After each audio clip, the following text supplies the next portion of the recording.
surprised me. The shales in Saskatchewan, biogenic, shallow, 300 to 700 meters they're going to frack these. Wait a minute, they're promising all of us they're only going to frack way, way, way deep for the shales. They promised us in Alberta they would only frack the coal bed methane way, way, way deep, and the shales. The big oil and gas lobby group testifies to a parliamentary committee and says it on the baseline testing, if they find methane in the water, they presume it's naturally occurring. Which one do they mean? The thermogenic, the biogenic, the shallow, the deep, bacteriological, swamp gas, gopher gas? Which one? They're all naturally occurring. The government finally puts in some monitoring wells, 3 or 6 years too late. You know, the difference, monitoring is to monitor water wells we use, to track contaminants, water levels. This is in the Hamlet of Rosebud. This is a water well. They didn't get any water. This is the lid. They had pure methane and ethane blowing out of there. When I drove up there to check it out the day they left, the lid was going like this, more than 45-degree angle. I called a gas migration colleague, or an industry guy I knew, told him what I was looking at, and he said, get the heck out of there fast, but really slow. So I did, called 911. We got yelled at. This is 2007. We got yelled at for jeopardizing Encana's promise of $150,000. Bet you that brand new house cost way more.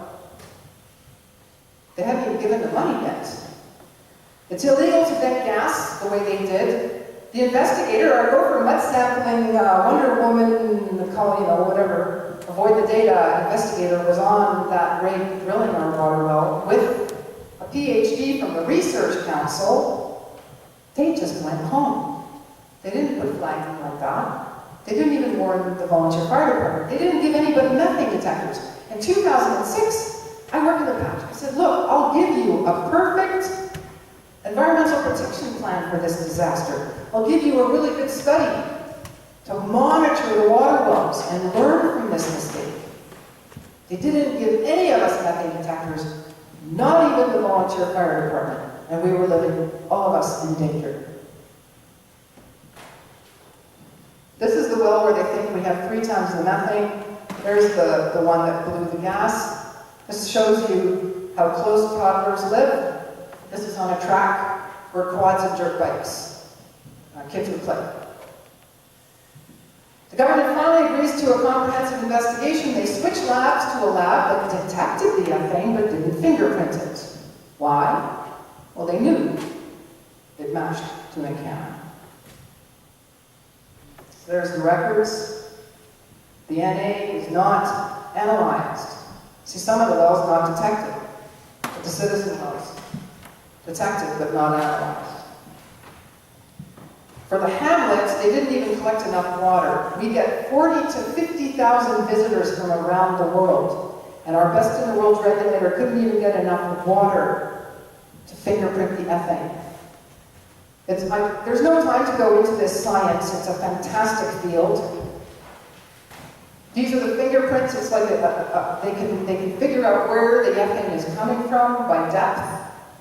The industry wells that were fracked much deeper than ours, if they didn't even want to look at Encana's, the fingerprints are almost identical. And they ignored this.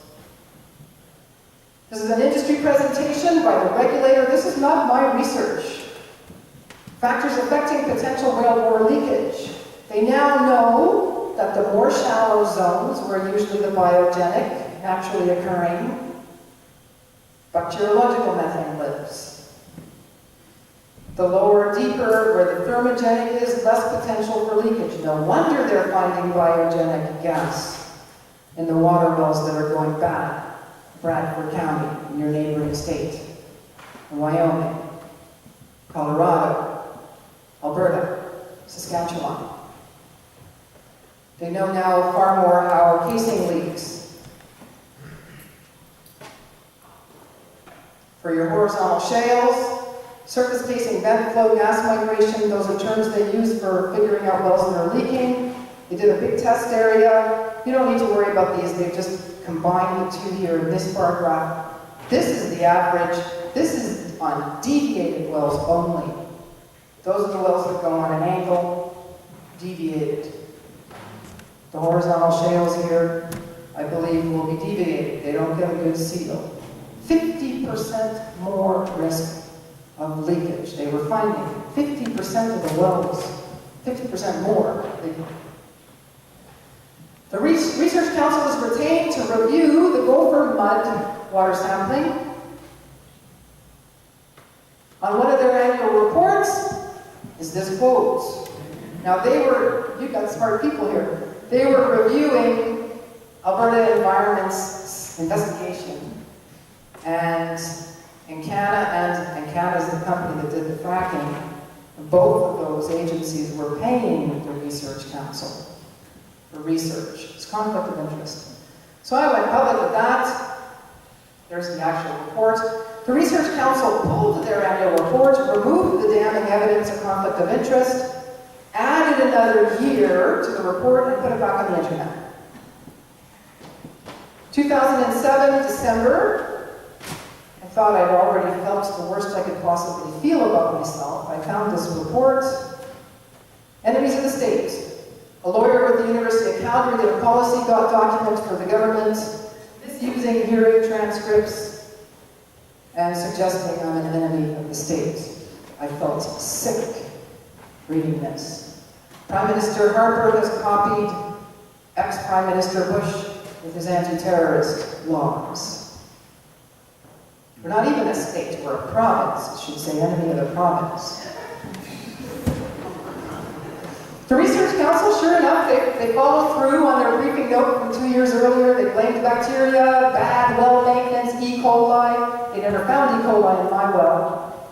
They ignored the historic records that said gas present, no. They ignored all the research that industry and the Research Council worked on and know about. They ignored the damning fingerprints. And they said, no, nature did it.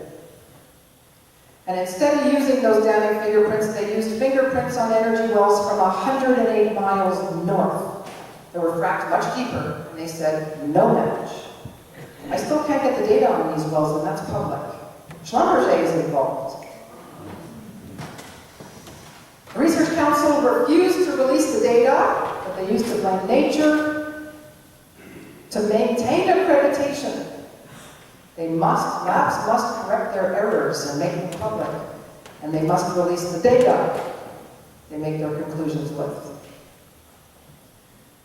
You don't have to read the top part, that's just the title. In 2008, our regulators got some American researchers to do a very big report on gas migration. I think they were trying to copy the Chapin study from the 90s, and they did a summary report of the big report, and they said gas migration due to natural pathways is unlikely for the areas of active or inactive will then nothing. And yet they allowed the Research Council to blame nature. Somebody was talking about money, habits, promises, lots of money. We did media alerts rejecting the government, blaming nature, and on the very same day, Encana donated $7.5 million to the University of Alberta. That's the lab that was the first one that detected the match to Encana. They did a press release. They take away the water, they say our dangerous water is safe, like they're saying about Dimmick. I don't trust that. I haul my own water, it's really hard, I go about an hour. I don't have baths anymore because that's too expensive in gas, especially when you're paying masses and legal fees.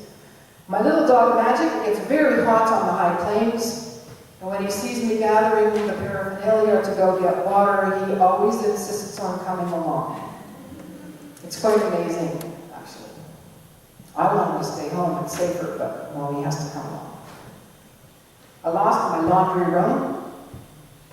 National News does a very short clip on me and how badly the regulator treated me, and that was a Saturday night. The very next Monday, I started getting harassing phone calls. This is my living room window.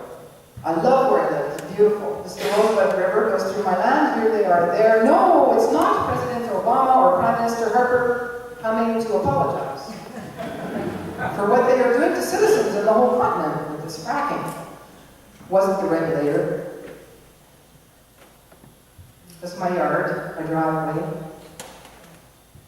They sent the Royal Canadian Mounted Police. We had just served them on the parties, the legal papers. Intimidation, just more intimidation. My lawyers and I spoke to them. We said, don't you go to Jessica's house. She's been through enough. I told them, I don't want two strange men in my home. I'll come to you.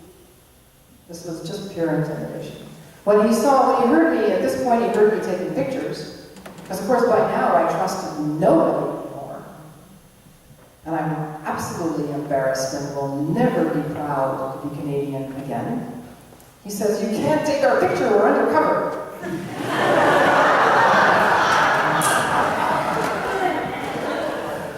And I said, yeah, and you're trespassing, so I refused to hand over my camera. I didn't go public with these until September of last year. So if bacteria did it, would they spend tax dollars to send 2 constables to harass a middle-aged Wonder Woman? I'm Wonder Woman, yeah, they need 2 officers, but...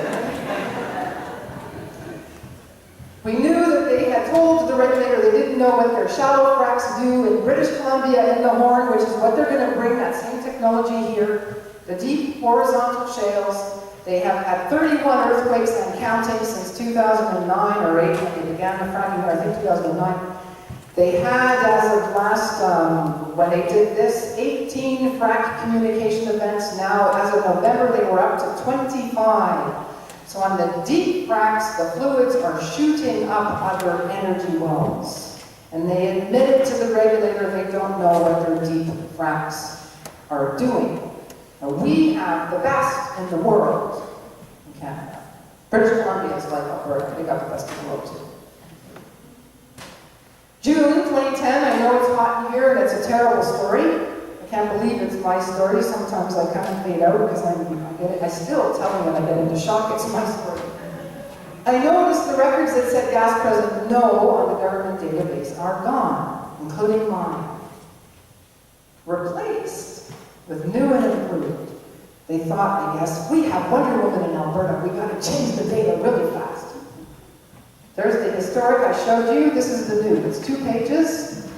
That's the old, that's the original. I saved PDFs, don't worry.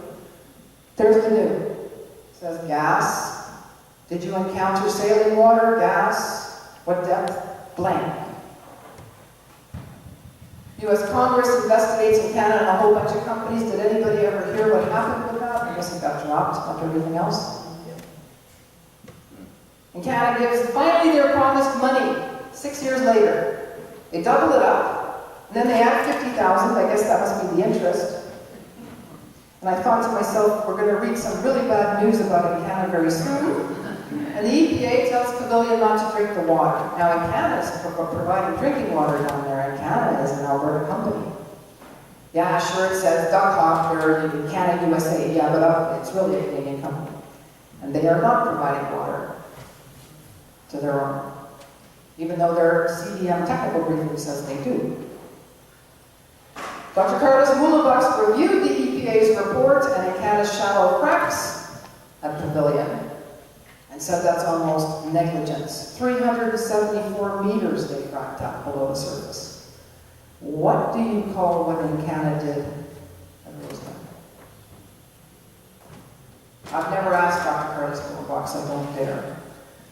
The highest I found in a citizen well at Pavilion, 808 micrograms. We have 30, I'm just going to round them up, 32, 66. The Hamlet's only 4,000, but that's because they took it from the reservoir. They were too lazy to actually go to the wells. Of course, most of the gas was gone. 6 year, this is a farm that has an abandoned coal mine on it. It's not where it can attract the aquifers. If there was a water well in Rosebud that should be dangerously contaminated with methane, it's that one. And it has 6 micrograms per liter. There are 1,000, so that's 0.006. That's less than they found in any of the studies that I've seen so far. And Canada says of the Pavilion that it's naturally occurring because it's at extremely low levels. He must have never heard of Dimmock, Rosebud, everywhere else. If this was related to oil and gas production wells, we'd be seeing much higher levels. I was presenting to a rural community in Alberta, and a very fancy dressed woman went racing out of the room, madly writing notes when I presented this slide. Now I'm going to give you a special treat. All that stuff has happened. All that awful stuff. And what does the company do for your children? This is a title from a talk I gave when I introduced or opened the Tony, so I thought I would put that in here.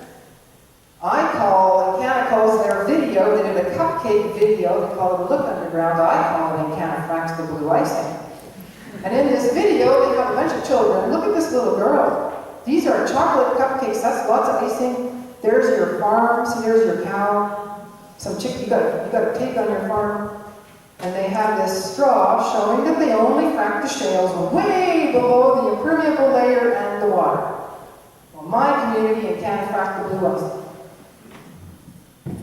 There's the audience in the video. That's disgusting. That's disgusting, especially after what they did. I just checked this last night, I think it was almost 5,000 views. Encana testified to a parliamentary committee saying that they disclose all the chemicals. No, they don't. They're not just lying to us, they are lying to our politicians. The regulator said they're fracking deep and shallow shales, but they don't tell the public that. Hydraulic fracturing can contaminate usable water aquifers and with toxic chemicals and is a recognized risk. They never told us that. Before the experiment started, they told us that they would never let what happened in America happen to us. And now, when I was in Michigan, one of the industry guys said at the end of the presentation, he says, yeah, but that's, we learned from what happened in Rosebud. No, we learned from that. No, we're never going to let that happen here in Michigan. I said, well, wait a minute. But that's what we were told from the mess that happened in America. So now, we've gone full circle. The Duke study, 17 times more methane. We're quantifying it. You're drilled and fracked wells. I'm almost done. Our Canadian government, they think you're behind, but we're really the ones that are way behind. They're going to initiate reviews. They're not doing studies. They haven't even started them. They said they're going to. And in the meantime, drill and frack, and earthquakes, and contamination, and cupcake videos. Oh, and a little flu, and a little bit of gopher pieces. Ouch, I didn't have to tell this part. The fish scale shales, you don't have to worry about fish scales, is the name for them like you guys have. We name our shales too, like you guys. Reportedly radioactive. It's on an industry document. In Canada, on top of the map that you saw, they never stopped fracking. When you get fracked, they come back and frack you again and again and again. The fracking never stopped. Last fall, I couldn't believe it, the regulator gave a Canada license in 1 day to drill and frack under my land. My water well is already too dangerous to have connected to my home. It broke like the last little bit of my heart that I had left. So I asked, what are you going to do with the waste? This is my land. Here's the Rosebud River, it's beautiful. Compressors, there's more here, 2 over there. We have around 13 around the valley. This is in Canada's noise mitigation. This is a straw bale wall. It rots and falls over from time to time. And here's two trucks that are collecting the waste. The regulator wrote me back, and Canada pretty well ignored all my questions. The regulator said, oh no, they're not going to dump the waste adjacent to your land. Don't worry.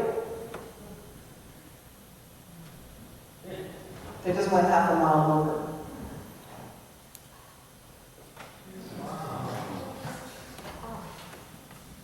That's cropland. That's bread. The photographer and I were on the other side of the river. It was Sunday. The people and children were coming out of church. It was a very, very windy day. I was hoping the photographs would capture it, but you can just barely see the spray. The big thick stuff, yeah, it's landing on the land, but the lighter stuff is going airborne. In Canada's own research of the Suffield National Wildlife Area on frack fluids and recycled frack fluids, drilling waste, arsenic, barium, chromium, mercury, They also had benzene, ethylbenzene, etc. No time to go into that. Canada had a document that said, don't worry, we worked this into the land right away to prevent adverse effects. Yeah. So I'm a scientist, and even though I should really be underground by now from exhaustion running after these guys, I went and took a look. Well, maybe they, you gotta believe, maybe they will do something right. So here's their waste. The ground was frozen. They didn't. We have a blowout.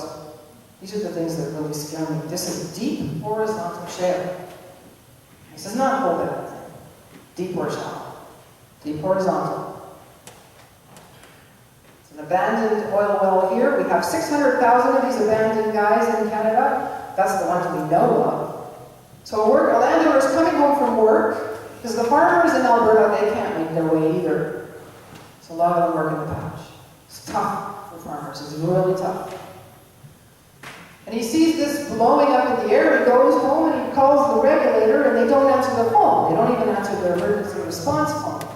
He calls a surface rights group, a citizens group that's put this information together for you. The fluids of the oil were blowing. This is all spray in the snow. That's not melted snow. And the trees were dripping. And the Red Deer River's on the other side. Nobody knows what's in those drips. They haven't told us yet. The the landowner had to go find the frack crew and tell them to shut it down, because they didn't even know they had a problem. They were fracking 1,200 meters away. The regulator released, not publicly, but they released a document on some of their deep horizontal fracturing operation events. This one's a mile away. That's distance between wells. This is subsurface distance. 500 meters. That's half a kilometer. That's like a third of a mile. That's from two different formations. That's going from one formation that they're fracking into another. It truly is that industry doesn't know what they're doing. This is an experiment. And we are the guinea pigs. Canada gives more money to the Drumheller Library in exchange for naming rights for the youth, children, and community rooms. I will never set foot in that new library. It's disgusting that the library takes that money. Why are we always taking this money? Communities, I grew up, community took care of community. We took care of our own. We didn't take money from oil and gas and let them screw everything up. And divide us, make us fight in meetings instead of share and talk, and figure out a better way, and work together. They want us to hate each other, and be betrayed, and cry, and scream, and fight. They cannot frack, this is my belief, they cannot frack a healthy community. But they sure can frack the broken, divided, unhealthy communities. A man's driving home and he sees a truck intentionally dumping on a county road. He stops the guy and the guy says, no, don't worry, it's just water, it reeked of diesel. The guy called the police, he was a smart guy, and the police came. The regulator didn't. A mom with 2 kids, she had to wait for the dad to come home. Here we go. There's a little bit here to the side. The company said, oh yes, there was an appearance release into the ditch. And the regulator said, yes, we know about the apparent release into the ditch. You heard about this one? The Ontario Tax Assessment Review Board. Nothing contaminated property, neighboring. That's not far away from you guys. Ontario, they got a lot of oil and gas. Zero value. What happens when your counties can no longer get tax revenue? What happens when your insurance says, sorry, we're not insuring you? When you try to sell your farm. These guys can't sell. Real estate won't list it. Real hazard. Now we're back to what they were talking about with the big explosion in LA. A huge victory. The Office of Information and Privacy Commissioner has ordered the release of the withheld records that I've been fighting since nearly 2006 to get. When I went to present at Gaylord, or I think it was Traverse City, I received an email from the Research Council, no apology. These guys treated me really badly. And they said, oh, we sent the box of records and a refund. We'll see what happens when I get home. And this was in the Calgary Herald. We thought this, the Research Council said this is a Research Council. Is it a Research Council or a big oil enabling council? We thought we were doing the right thing by withholding the information. Tony already said that. It took away my end. And that's it.